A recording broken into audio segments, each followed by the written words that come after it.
talk about something else. And as you know, we've spent $350 billion approximately on this war with Russia and Ukraine, and would like to see it end. It wasn't my war, it was Biden's war. It's not my war, I'm trying to get you out of it. And we want to see it end.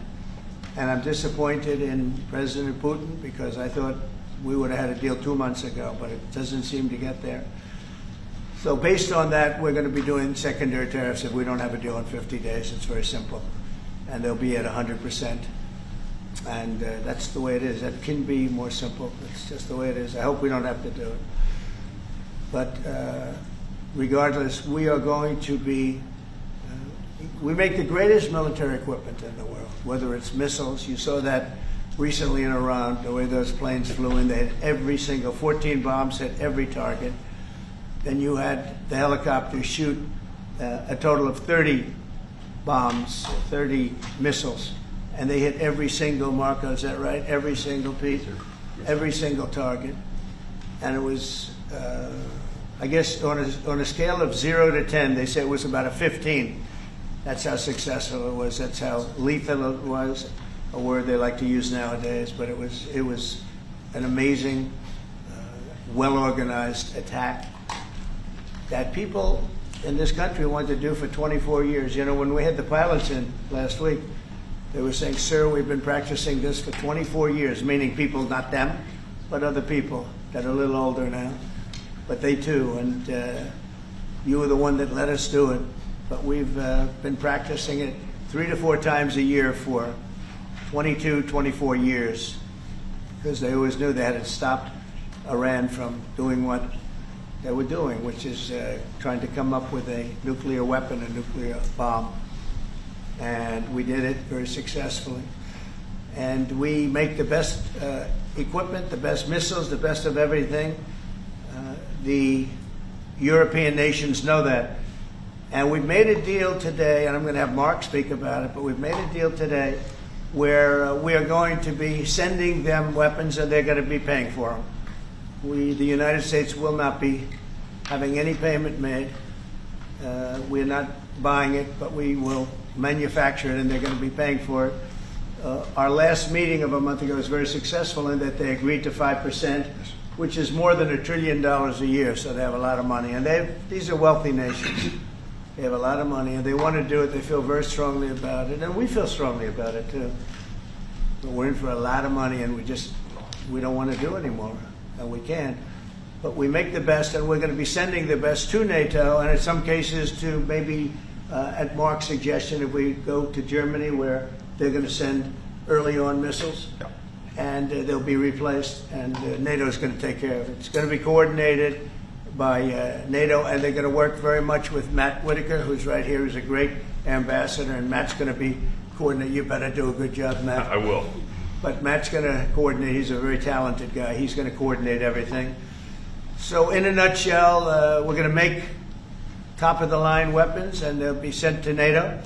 NATO may choose to have certain of them sent to other countries where we can get a little additional speed, where the country will release something and it'll be mostly in the form of a replacement. And I'd like to have Mark, and again, just a highly respected, pretty young guy, for having had the career that he's had, because he had an amazing career before going to NATO. So and we spent a lot of time together over the last couple of months. And if you could say a few words. Absolutely. No, Mr. President, dear Donald, this is really big. This is really big. You called me on Thursday that you had taken a decision. And the decision is that you want Ukraine what it needs to have to maintain, to be able to defend itself against Russia, but you do want Europeans to pay for it, which is totally logical. And this is building on the tremendous success of the NATO summit. The 5%, but also the decision to keep Ukraine strong, and the decision to increase our defense industrial production. So based on that, that was Europe stepping up. This is again Europeans stepping up. So I've been in contact with many countries. I can tell you that at this moment, Germany massively, but also Finland and Denmark and Sweden and Norway, the United Kingdom, the Netherlands, Canada, they all want to be part of this. And this is only the first wave. There will be more. So what we will do is work through the NATO systems to make sure that we know what Ukrainians need, so that we can make packages. Of course, in a way, we discussed it this morning with Pete Hegseth at the Pentagon, in a way that, of course, the US will put on its stockpiles necessary to defend this country. That's absolutely clear. But it will mean that Ukraine can get its hands on really massive numbers of military equipment, both for air defense, but also missiles, ammunition, etc., etc. So if I was Vladimir Putin today and hear you speaking about what you were planning to do in 50 days and this announcement, I would reconsider whether I should not take negotiations about Ukraine more seriously than I was doing at the moment, if I was Vladimir Putin. But when I'm Ukraine, I think this is really great news for them. So I really want to thank you for that. And it means the Europeans paying for it. And again, I mentioned all these countries, we will deal with that. And exactly as you said, it might also mean that countries will move equipment fast into Ukraine, and then the US later backfilling it, because speed is of the essence here. So really, thank you. This is important. You did a great job. That's a really great job. We've been very successful in settling wars. You have India, Pakistan, you have Rwanda and the Congo. That was going on for 30 years. India, by the way, and Pakistan would have been a nuclear war within another week, the way that was going. That was going very badly. And we did that through trade. I said, we're not going to talk to you about trade unless you get this thing settled, and they did. And they were both great leaders, and they were great. But Rwanda and the Congo, that was going on for 30 years, and at least 7 million people killed, and killed with a lot of pretty rough weapons like machetes, heads chopped off, going on for many years. You couldn't even get near the countries. Nobody wanted to get near. It's so frightening. And we got that one solved. Serbia, Kosovo, got that solved. That was going to be one that was going to happen. And again, that was something I use. I use trade for a lot of things, but it's great for settling wars. That was really very important. We're working, Marco is working very hard with everybody here on the Strip, the Gaza Strip.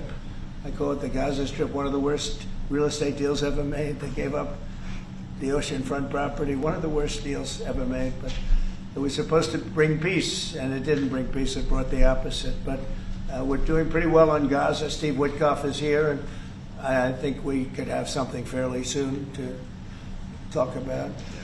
And we solved another one, that we just seem to have, Armenia and Azerbaijan. It looks like that's going to come to a conclusion, successful conclusion. We worked on Egypt with a next-door neighbor who is a good neighbor. They're friends of mine, but they happened to build a dam which closed up water going into a thing called the Nile. I think if I'm Egypt, I want to have water in the Nile, and we're working on that one. It's a problem, but it's going to get solved. They built one of the biggest dams in the world, a little bit outside of Egypt. You know about that? You've been hearing about that one. And that turned out to be a big problem. I don't know. I think the United States funded the dam. I don't know why they didn't solve the problem before they built the dam. But it's nice when the Nile River has water. It's a very important source of income and life. It's the life of Egypt. And to take that away is pretty incredible. But we think we're going to have that solved very quickly. So we do good. The only one we haven't been able to get to yet is Russia. I'm not happy, and I will tell you that Ukraine wants to do something. Again, it's a war that should have never started. If I were president, it never would have happened. I used to speak to President Putin about it a lot. It was the apple of his eye.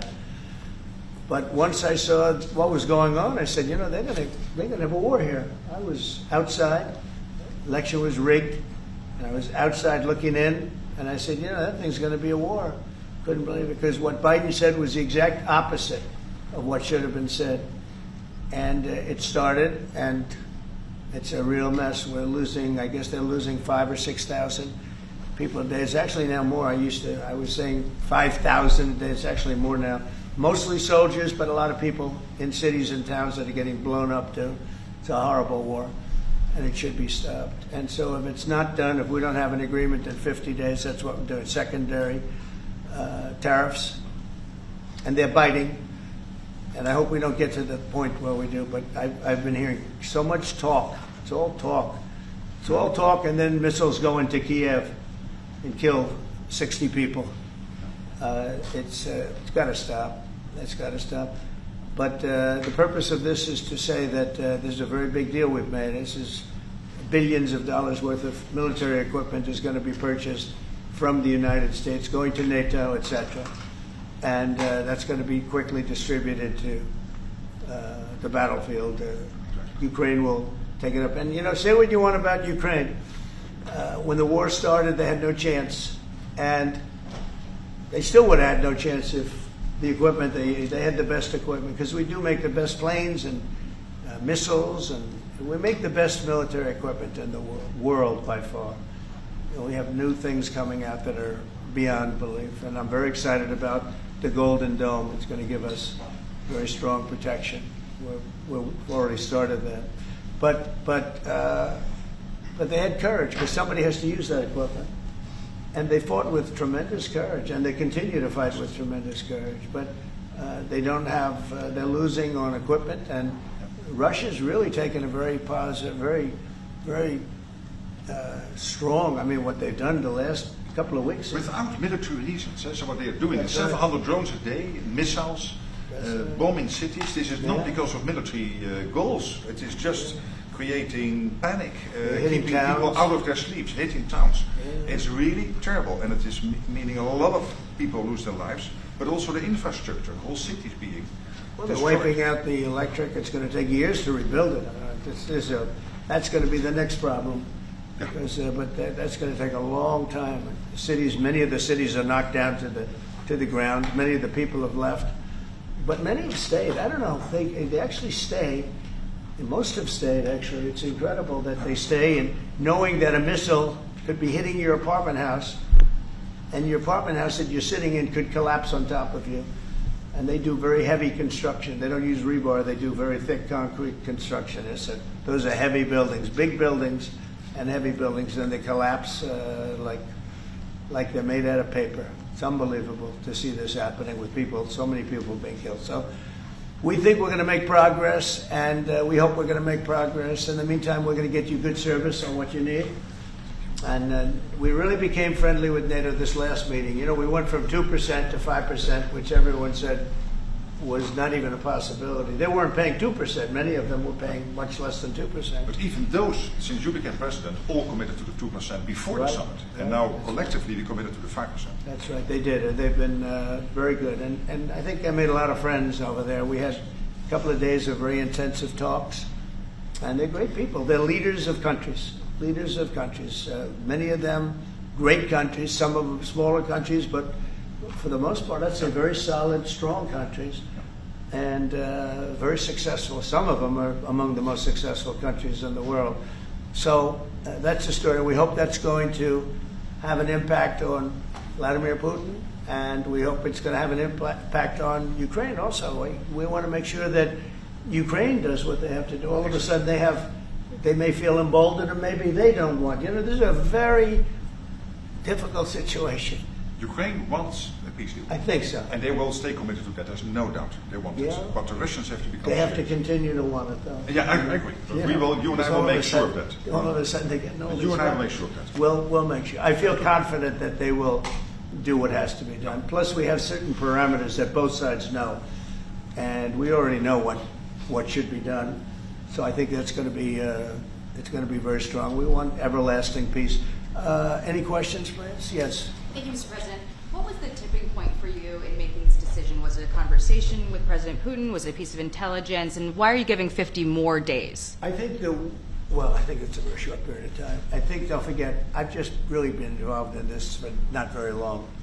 And it wasn't initial focus. This is a Biden war. This is a Democrat war, not a Republican or Trump war.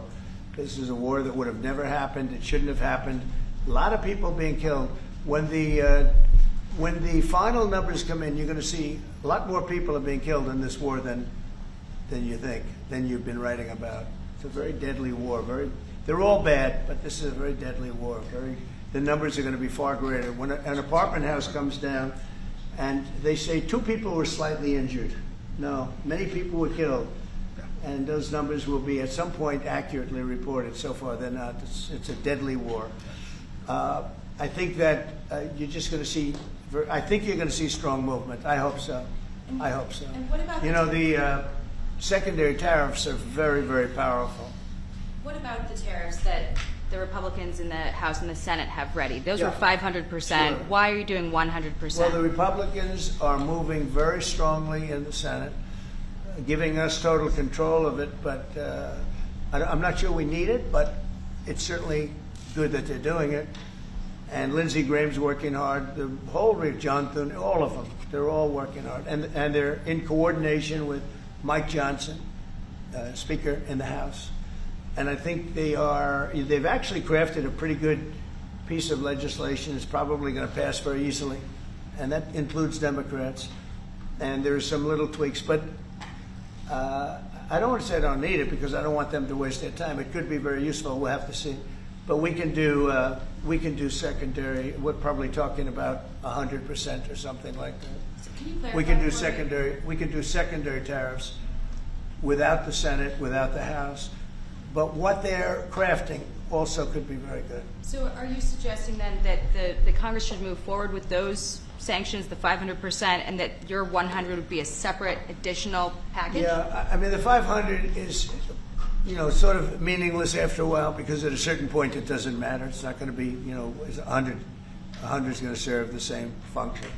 But yeah, I have it at 100%. They may have it. I don't know what they're going to end up with. They may have it at 100 too. They may have it at 500. But they're doing some good work in the House, and I think in the House and the Senate. And as you know, they're coordinated, and they can have it done quickly. They said they'll have it as quickly as I need it. So we'll see. We're talking to him. In fact, John Thune's coming over later on to talk. Did you call for it yet? Yeah, he's gonna come over. Thank you, Mr. President. Is it your view that Vladimir Putin mischaracterized his dedication What? to? Is it your view that Vladimir Putin did not clarify his intention Yeah. to a peace deal? Well- And what happens now in the next phase? Is there? We're going to see. I mean, we're going to go for a period of time. Maybe he'll start negotiating. I think I felt, I don't know about you, Mark, but I felt that we had a deal about 4 times. Mm-hmm.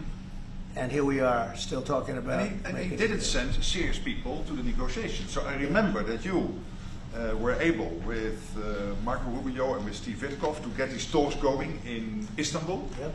I remember I was myself in Turkey for NATO business in May, and we really put pressure on the Ukrainians to send a senior team into Istanbul, and they did. But then the Russians came up with this historian explaining history of Russia since 1250. We thought, and I thought, we should have had a deal done a long time ago. But it just keeps going on and on and on. And every night people are dying. A lot of people, a lot of Russian soldiers are dying, by the way. And a lot of Ukrainian soldiers too.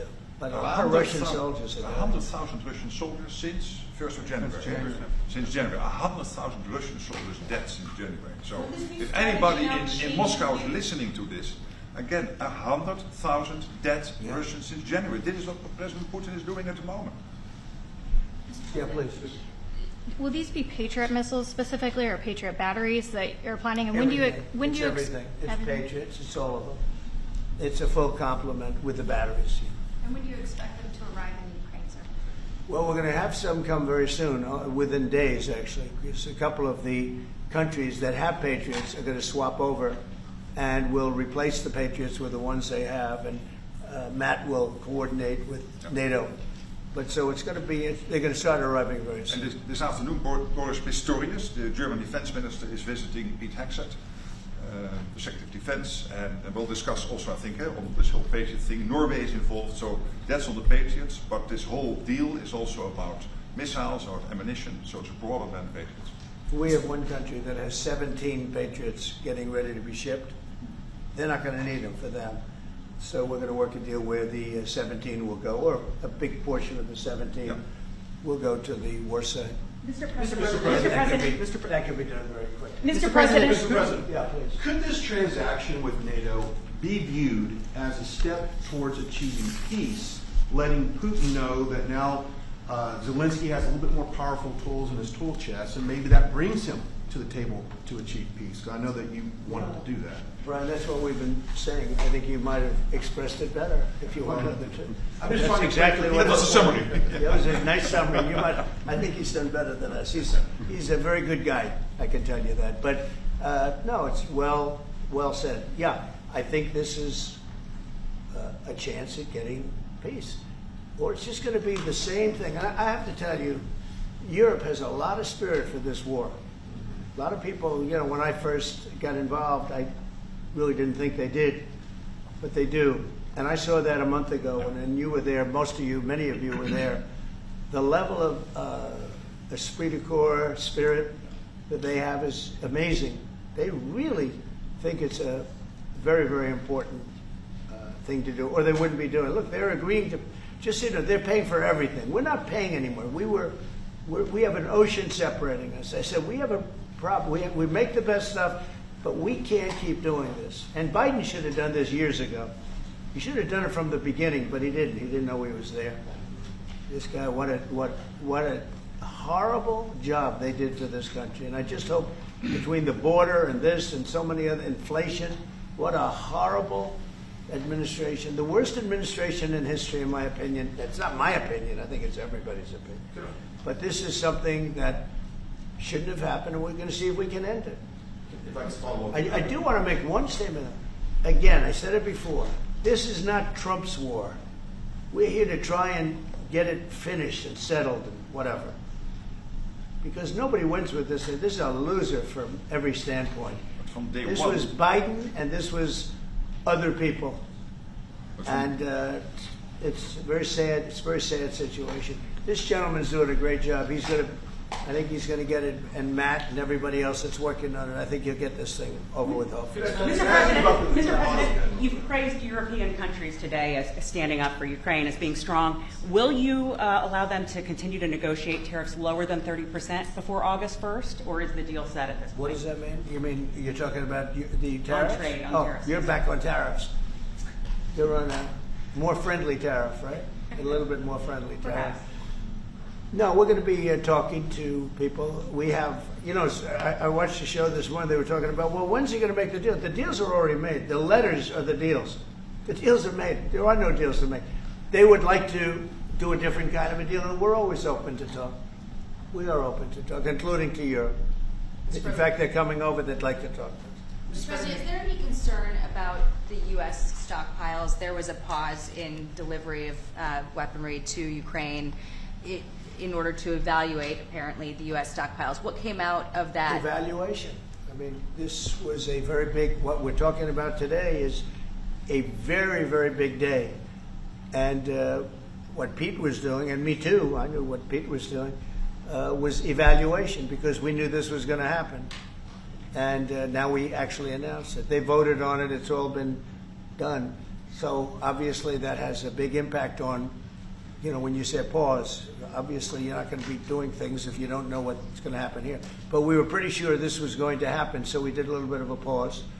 But this is a very big event today. This is something very big. If Putin escalates further, how far are you willing to go in response? In what? How far are you willing to go if Putin were to escalate, send more bombs in the coming days? Don't ask me a question like that. How far? I want to get the war settled. They're not Americans that are dying in it, and I have a problem, and JD has a problem. It's a stance that he's had for a long time. They're not Americans dying, but there are a lot of people dying, and on something that should be able to be settled. And we all agree with that. This group of people, we want to defend our country, but ultimately, having a strong Europe is a very good thing. It's a very good thing. So I'm okay with that. Yeah, please, in the back.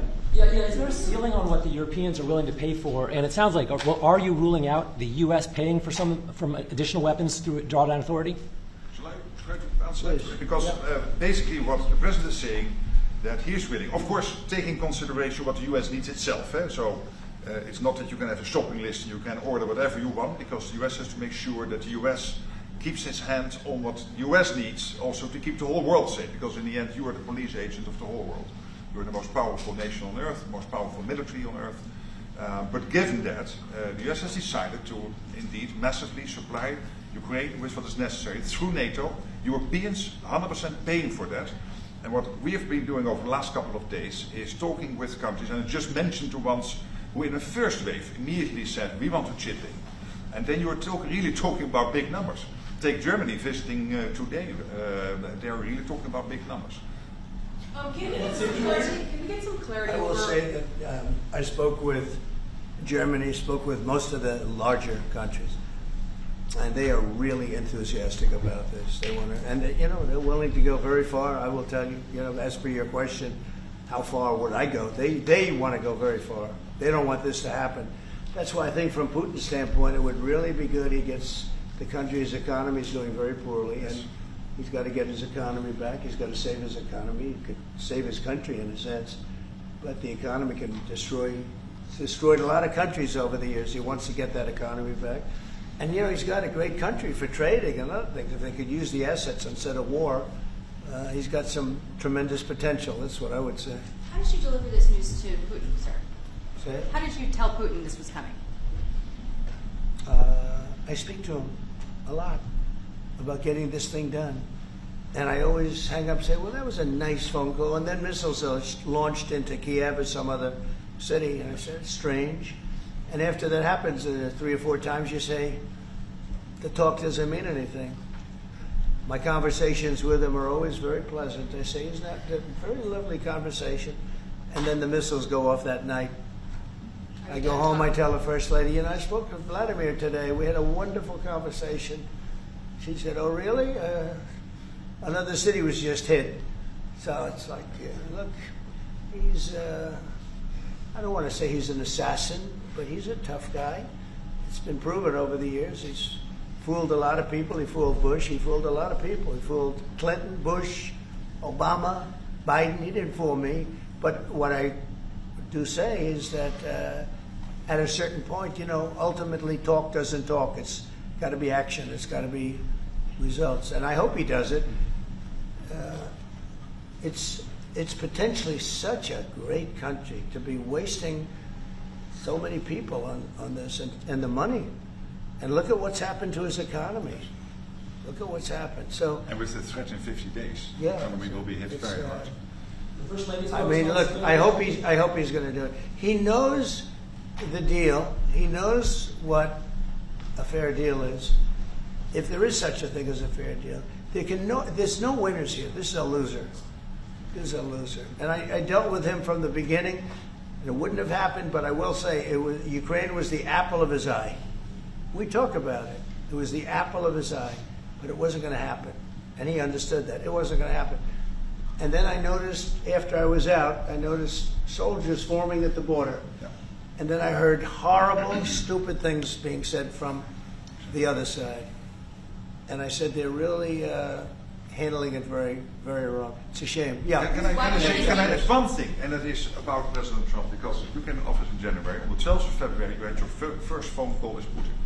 I think you did exactly what I hope you would do. That is breaking the deadlock, starting the conversation, because you have to test him. I know Putin very well from the days when I was Prime Minister. In the Netherlands, you have to test him. And you did this, and you really gave him a chance to be serious, to get to the table, to start negotiations. Steve Witkoff, Marco Rubio, we all tried to help you. But you've now come to a point where you say, well, hey... We actually thought we had probably 4 times the deal. Yeah. I mean, you would have called and we said, Yeah. this looks good. Yeah. And then the deal wouldn't happen because bombs would be thrown out that night and you'd say, we're not making any deals. It was like... But you breaking the deadlock was crucial because you had to start that process. And you were the only one who was able to do that. I think we'll get it done. Do you think he's reasonable enough to negotiate an end to I think this? we're going to get it done. I think, look, this is a very powerful situation. You have very wealthy countries buying the best equipment in the world. And we have the best equipment in the world. We make equipment like no other. Our submarines, nuclear submarines, are so powerful. They're the most powerful weapon ever built. And we have the best in the world they're 20 years behind, 25 years behind us. We have the greatest equipment anywhere in the world. I just hope we don't have to use it. Yeah, please. Thank you, Mr. President. On a separate topic here, President Biden, of all people, spoke to the New York Times over the weekend. He did not speak to them on the record during his time in office at all, but he spoke to them recently. And he defended his use of the auto pen and said that he signed off on every decision. But at the same time, the Times reports that he did not individually approve each name for the categorical pardons that applied to large numbers of people. What are your take on that? Any new revelations from that? Well, I mean, you're talking about the auto pen. Look, the auto pen, I think, is maybe one of the biggest scandals that we've had in 50 to 100 years. This is a tremendous scandal. And I know the people on the other side of the, see that desk, that Resolute desk? Unfortunately, he used it before me. But, you know, we have our choice of 7 desks. They're all beautiful, but I chose the Resolute, and so did he, unfortunately. But the people on the other side of the Resolute desk, I know them. Lisa, the whole group, and they're no good. They're sick people. And I guarantee you he knew nothing about what he was signing. I guarantee it. So they're going to figure it out, and we'll see what happens. But to me, the auto pen, you know, you elected president. You know what the auto pen is supposed to do? Sign thousands of letters from young people that write. We get thousands of letters a week, Susie, right? Thousands. I mean, tens of thousands sometimes.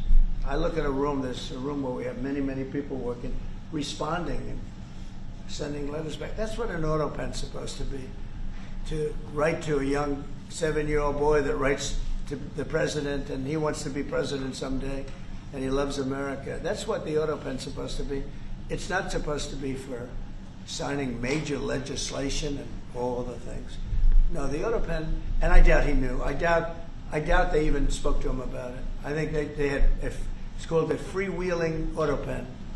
Like, Biden was never for open borders. Biden was never for transgender for everyone. So I don't think I think the radical left people that took over the White House, and if I didn't win, our country was finished. You know, when I was in, and I said this a couple of times, I hope I don't bore you with it, but when I was in Saudi Arabia, I was in Qatar, I was in UAE, and then I met with all of your leaders, yes, including you, a great leader. He's now the leader of many countries, not just one. No. But I met with a lot of leaders over the last 2 months in the Middle East and all of the NATO countries. And I will tell you, they had one common phrase. They thought America was dead 1 year ago. And today they say, and they all say it, and I hope you'll back me up in this, but they say now it's the hottest country anywhere in the world. It is. Look at our numbers. Look at the numbers we made. You see, we made $25 billion last month. We didn't make that for years. The tariffs are kicking in. The economy is very strong. Even though we have a Fed person who's terrible, he doesn't know what the hell he's doing, but that's all right. We blow through interest rates. We're doing so well, we blow through it. It'd be nice because people would be able to buy housing a lot easier. But think of it. We thought your country was dead, and they were dealing with China because they were really going to China, but not anymore. But we thought your country was dead, and now you have the hottest country anywhere in the world. So we've done a really good job, and it's an honor to have this man. This man is a star, and he's going to be dealing with another one of my stars, Matt, and you're going to do a great job, Matt Whitaker. Okay? Thank you very much, everybody. Thank you.